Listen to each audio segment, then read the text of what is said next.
കാലത്തിനൊപ്പം അഭിമാനത്തോടെ Sanju fashion SBT junction, Sreekrishnapuram, Palakkad. Sreekrishnapuram higher secondary സ്കൂളിൽ മാതൃബോധവൽക്കരണ class സംഘടിപ്പിച്ചു. ജനമൈത്രി പോലീസ് സ്റ്റേഷനിലെ ഇൻസ്പെക്ടർ അനീഷ് ക്ലാസ് എടുത്തു. ബോധവൽക്കരണമല്ല, ശീലവത്കരണമാണ് ആവശ്യമെന്ന് ചൂണ്ടിക്കാട്ടിയ അദ്ദേഹം സമൂഹത്തിലെ തെറ്റായ പ്രവണതകൾക്കെതിരെ ജാഗ്രത പുലർത്തണമെന്ന് നിർദ്ദേശിച്ചു. അങ്ങനെ ചെയ്യേണ്ട അവസ്ഥ വേണം.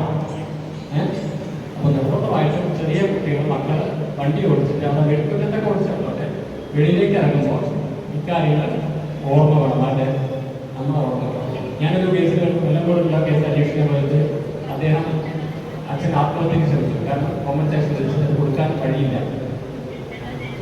ഞങ്ങളുടെ അവസ്ഥ വരുത്തരുത് കേട്ടോ. മക്കൾ കൃത്യമായിട്ട് 15 വയസ്സ് പൂർത്തിയായിട്ട് വേണം എന്തെങ്കിലും. PTA president A. Muraleedharan, executive അംഗം A. Haridasan, civil police officer Rajakrishnan, HM in charge P. Sasikumar എന്നിവർ സംസാരിച്ചു.